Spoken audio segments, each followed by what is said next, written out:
இன்றைய இந்த காணொளியில் நாங்கள் பார்க்க போகிறது மிக மிக ஒரு முக்கியமான பகுதி. அது என்னென்று சொன்னால், நம்முடைய மூச்சு, அதோடு சேர்ந்த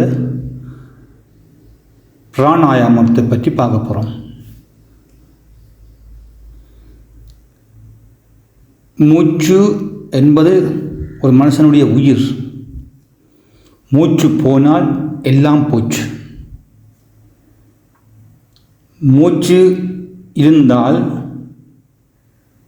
பெரியவங்க சொல்கிறது போல அது சிவம். மூச்சு போனால் அது சவம். இதை பற்றி யாருமே முக்கியப்படுத்துவது கிடையாது. இன்றைக்கு வாழ்க்கையில் வேறு மிகவும் முக்கியம் நினைக்கின்ற காரியங்களை பற்றி தான் நம்ம நிறையவே நேரம் செலவழித்து அலட்டிக்கொள்கிறோம். ஆனால் எல்லாத்துக்கும் அதிபதியும் முக்கியமானது நம்முடைய மூச்சு, உயிர். அதை எப்படி நம்ம வளர்த்து கொள்ள வேண்டும், அதை எப்படி முக்கியத்துவப்படுத்த வேண்டும் என்பதுதான் இந்த காணொளியுடைய முக்கியமான நோக்கம். மூச்சு, அதனோடு சேர்ந்த பிராணாயாமம் ரெண்டு தான் பார்க்க போகிறோம். நான் முதல்ல திருமூலர் இந்த பிராணாயாமத்தை பற்றி ஒரு பாடல் பாடியிருக்கின்றார். அதை பார்த்துட்டு அங்காலம் மூச்சை பற்றி பார்ப்போம். என்ன பாட்டு என்றால், திருமூலர் பாட்டு. ஐவருக்கு நாயகன் அவ்வூர் தலைமகன், உய்ய கொண்டேறும் குதிரை மற்று ஒன்றுண்டு, மெய்யர்க்கு பற்று கொடுக்கும் கொடாது போய் பொய்யரை துள்ளி வீழ்ந்திடும் தானே. நான் திரும்ப படிக்கிறேன் பாருங்க. ஐவருக்கு நாயகன் அவ்வூர் தலைமகன், உய்ய கொண்டேறும் குதிரை மற்று ஒன்றுண்டு, மெய்யருக்கு பற்று கொடுக்கும் கொடாது போய் பொய்யரை துள்ளி வீழ்ந்திடும் தானே. இது முழுக்க பிராணவாயுவை பற்றி சொல்கின்றது. மூச்சு பயிற்சியினுடைய உயர்வான இடம்தான் பிராணாயாமம். இந்த பிராணனை எப்படி கட்டுப்படுத்துவது என்பதை பற்றி தான் சொல்லுகின்றது. ஐம்பொறிகள் கொண்டதான் நம்முடைய உடம்பு. அந்த உடம்புக்கு தலைவன் ஆன்மா. எல்லாவற்றையும் இயக்கி கொண்டிருக்கின்ற, மனதோடு சேர்ந்து இயக்குகின்றது அந்த பிராண வாயு. அதைத்தான் திருமூலர் சொல்லுகின்ற அந்த பிராண வாயுவை குதிரை என்று சொல்லுகின்றார். ஏன் குதிரை என்று சொல்லுகின்றார்னு சொன்னால், குதிரையில் பழக்கம் இல்லாமல் யாருமே பயணம் செய்ய இயலாது. நிறைய குதிரையில் பயிற்சி பெற வேண்டும். அப்படி குதிரையை பழக்கி எடுக்கின்ற பொழுது ஒரு கட்டத்தில் குதிரை அது பழக்கத்துக்கு வந்துடும். அது பழக்கத்துக்கு வந்த பிற்பாடு குதிரை சாகும் வரைக்கும் தன்னுடைய எஜமானுக்கு பிரமாணிக்கமாயிருக்கும். அதே போல தான் இந்த பிராணன், இந்த மூச்சு பயிற்சி, இந்த பிராணன், இதை ஒருவன் பயிற்சி செய்து வசப்படுத்திட்டான் என்று சொன்னால், ஐம்பொறிகளை கொண்ட இந்த உடம்பு, ஆன்மா எல்லாவற்றையும் தன்னுடைய கட்டுப்பாட்டுக்குள்ளே கொண்டு வரலாம் என்பது திருமூலருடைய பாட்டிலிருந்து நமக்கு தெரிகின்றது. அந்தளவுக்கு இந்த பிராண வாயு பயிற்சி என்பது முக்கியம். ஏற்கனவே சொன்னது போல், இந்த மூச்சினுடைய ஒரு பயிற்சி தான் பிராணாயாமம். மூச்சினுடைய ஒரு ஆழ்ந்த ஒரு பயிற்சி தான் பிராணாயாமம். இப்போ நம்ம மூச்சுக்கு வருவோம். இந்த மூச்சு அப்படின்னு பார்த்தோம்னு சொன்னால், மூச்சு தான் நம்முடைய உயிர். உடம்பில் மூச்சு இல்லாவிட்டால் ஒன்றுமே இல்லை. ஆனால் விரும்பியோ விரும்பாமலோ, தெரியாமலோ, எங்களுடைய சிந்தனை இல்லாமல் அது இயங்கிக் கொண்டே இருக்கின்றது மூச்சு. ஒரு குழந்தை எடுத்து பாருங்கள். இந்த உலகத்தில் ஒரு குழந்தை பிறக்கின்ற பொழுது அவருடைய மூச்சுத்தான் அதை வாழ்வை தீர்மானிக்கிறது. மூச்சு இல்லாமல் குழந்தை பிறந்தால் அது பிறப்பொன்று நடக்கின்றது. அந்த மூச்சு இல்லைன்னு சொன்னால் அது சவந்தான். அதை சொல்லுவார்கள், உயிர் இருந்தால் சிவம், உயிர் போனால் சவம். ஒரு குழந்தை பிறந்த உடனே அது முதலாவது மூச்சை இந்த வெளியிலிருந்து உள்ளுக்கு எடுத்துக்கொள்ளுது, இழுக்கு. அப்படி உள்ளுக்கு எடுக்கிற நேரத்தை பிறந்த குழந்தை அழுகின்றது. அதை சுற்றி இருந்து பார்க்கின்றவர்கள் சிரிக்கின்றார்கள் மகிழ்ச்சியில், ஒரு உயிர் வந்து விட்டேன்னு சொல்லி. அதே குழந்தை பிறந்து அது வளர்ந்து வயது வந்த பிற்பாடு இறக்கின்றது. மரணிக்கின்ற பொழுது தான் எடுத்த மூச்சை, உள்ளுக்கு எடுத்த மூச்சை மீண்டும் வெளியில் விழுகின்றது. அப்படி வெளியில் விடுகின்ற பொழுது அது இறக்கின்றது. அங்கே நிற்கின்றவர்கள் அழுகின்றார்கள். ஒரு குழந்தை முதல் மூச்சு எடுக்கின்ற பொழுது எல்லோரும் சிரிக்கின்றார்கள். எடுத்த மூச்சை வெளியில் விடுகின்ற பொழுது அவர்கள் அழுகின்றார்கள். இந்த எடுத்த மூச்சுக்கும் விடுகின்ற மூச்சுக்கும் இடையே நடக்கின்ற மூச்சுக்கள் தான் ஒரு மனுஷனுடைய வாழ்க்கை.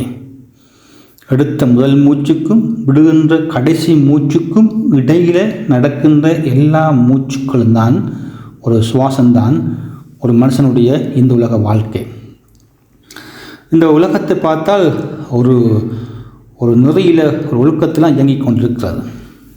இப்போ இந்த பழைய காலத்து மணிக்கூட்டை பார்த்துருப்பீங்க. மணிக்கூட்டை திறந்து பார்த்தா உள்ளுக்கு நிறைய சக்கரங்கள் இருக்கும், வீல்ஸ். சின்ன சக்கரம், அதோடு தொடர்புபடுத்திய இன்னும் ஒரு பெரிய சக்கரம், அதோடு தொடர்புபடுத்திய இன்னும் ஒரு பெரிய ஒரு சக்கரம். இந்த வீல்ஸ் எல்லாம் சேர்ந்து ஒன்று இயங்க மற்றது இயங்க மற்றது இயங்க அப்படி பெரிய சக்கரமாக தான் இருக்கும். அப்படித்தான் இந்த உலகமும் இருக்கின்றது. இந்த கால அளவை பாருங்கள். 60 செகண்ட் ஒரு நிமிஷம், 60 நிமிஷம் ஒரு மணித்தியாலம், 24 மணித்தியாலம் ஒரு நாள், ஒரு மாதம், ஒரு ஆண்டு. இப்படியாக அந்த காலச்சக்கரம் சின்ன வட்டத்தில் தொடங்கி அடுத்த பெரிய வட்டம், பெரிய வட்டம், பெரிய வட்டம், அப்படி பெரிய வட்டமாக போய் கொண்டே இருக்கிறது. ஒரு சக்கர வடிவில் இயங்கிக் கொண்டே இருக்கிறது இந்த பிரபஞ்சம். இந்த மூச்சு கூட ஒரு ஒழுங்கமைப்பில் இயங்குகின்றது. அந்த மூச்சை ஒட்டி இயங்குகின்ற எல்லா உறுப்புகளும் ஒரு சக்கரம் மாதிரியே இயங்கிக் கொண்டிருக்கின்றது. நம்முடைய மூச்சு உடல் உறுப்புகள் எல்லாவற்றையும் இயக்கிக் கொண்டிருக்கின்றது.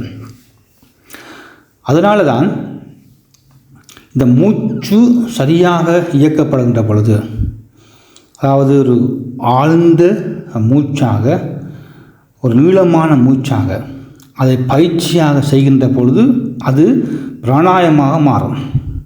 அப்படி பிராணாயாம பயிற்சி செய்கின்ற பொழுது, நீண்ட சுவாசம் எடுக்கின்ற பொழுது அது நம்முடைய நுரையீரல்கள் எல்லாமே இயன்ற வரைக்கும் விரிவடைகின்றது. அப்படி விரிவடைகின்ற நேரத்தில் நம்முடைய உடம்புக்குள்ளே இருக்கிற டயஃப்ராம்னு சொல்கிறது கீழே தள்ளும். அப்படி கீழே தள்ளுகின்ற பொழுது வயிற்றில் நிறைய இடம் உருவாகும். அந்த இடம் முழுவதையும் இந்த பிராணாயாம வாயு, ஆக்சிஜன் அது நிறைத்து கொள்ளும், எக்ஸ்ட்ராவாக சேர்த்து வச்சுக்கொள்ளும். இப்போ என்ன நடக்குன்னு சொன்னால் அது ஆழ்ந்த நீண்ட ஆயுளையும் கூடிய ஒரு நல்ல ஆரோக்கியத்தையும் வாழ்க்கையில் கொடுத்து கொண்டே இருக்கும்.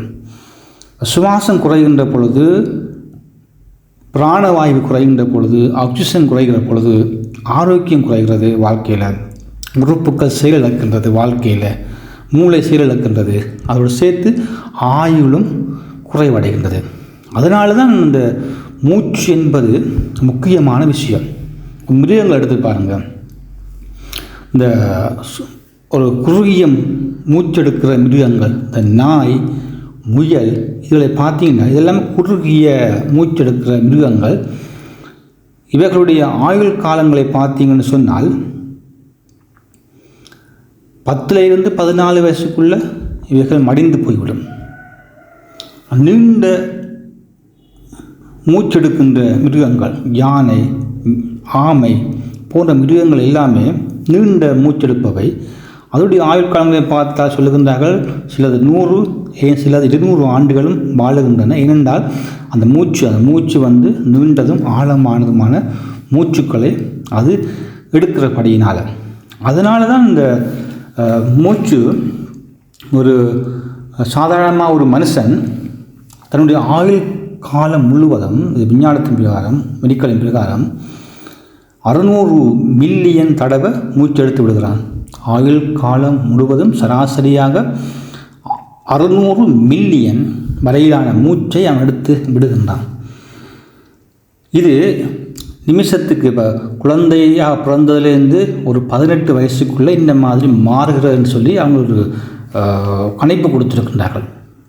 பிறந்த குழந்தை பிறந்ததுலேருந்து 6 மாதம் வரை 6 மாதத்துக்குள்ளே சராசரியாக நிமிஷத்துக்கு 30லேருந்து 60 மூச்சு எடுக்குது.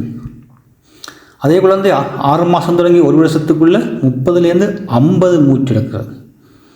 அதே குழந்தை 1 வயசுலேருந்து 3 வயசு வரைக்கும் 24லேருந்து 40 வரைக்கும் எடுக்குது. அதே குழந்தை 3 வயசுலேருந்து 5 வயசு வரைக்கும் 22லேருந்து 34 வரையான நிமிஷத்துக்கு மூச்செடுக்குது. அந்த குழந்தை 5லேருந்து 12 வயசு வரை 16லேருந்து 30 வரை மூச்செடுத்து விடுகின்றது. 12லேருந்து 18 வயசு வரை 12லேருந்து 20 வரையான மூச்சுக்களை நிமிஷத்துக்கு எடுத்து விடுகின்றது. இது மனிதன் பல்வேறுபட்ட உணர்வுகளோடு சம்பந்தப்பட்ட படியினால் வளர வளர உணர்வுகளும் வளர்ந்து அடிக்கடி மாறிக்கொள்வதால் அதற்கேற்ற மாதிரி உணர்வுகளுக்கேற்ற மாதிரி மூச்சுக்களும் மாறுகின்றது. இப்போ கோவப்படுகின்ற பொழுது மூச்சு மாறுகின்றது, பசியாக இருக்கும்போது மூச்சு மாறுகின்றது, ஓடுகின்ற பொழுது மூச்சு மாறுகின்றது. இப்படி உணர்வுகளுக்கேற்ற மாதிரி மூச்சுக்களும் மாறிக்கொண்டிருக்கிறது. அதனால தான் பிராணாயாமா என்ற பயிற்சி செய்கின்ற பொழுது என்ன பிராணாயாமம் செய்கிறது, அது பல விதங்கள் இருக்கின்றது. பிராணாயாம பயிற்சி அது சுருக்கமாக சொல்லப்போனால் மூச்சை உள்ளெடுத்து அதை நிரப்பி வைத்திருந்து உள்ளுக்குள் அதை மீண்டும் வெளிவிடுவது. மூச்சை உள்ளெடுக்கிறது பூரகம், அதை உள்ளுக்க வைத்துக் கொள்வது கும்பகம், அதை மீண்டும் வெளியில் விடுவது ரேசகம். இந்த பயிற்சியை மூச்சு பயிற்சியை செய்கின்ற பொழுது அது பிராணாயமாக மாறி ஒரு மனுஷனுடைய வாழ்வை நெறிப்படுத்தி ஆரோக்கியத்தை கூட்டி அவனுடைய வாழ்வினுடைய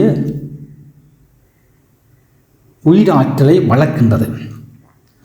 அதனால தான் இந்த காணொளியில் எத்தனையோ விஷயங்கள் வாழ்க்கையில் மிக மிக மிக முக்கியம் என்று சொல்லி நம்ம ஓடி திரிவோம். சாப்பிடாமல் இருப்போம், தூங்காமல் வேலை செய்வோம், இளைப்பாறாமல் அலைஞ்சு திரிவோம். என்ன வாழ்க்கையில் முக்கியம் உண்டு.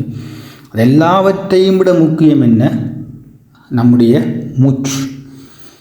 இந்த மூச்சு போச்சுதோ மிச்சம் எல்லாம் சேர்ந்தே போயிடும்.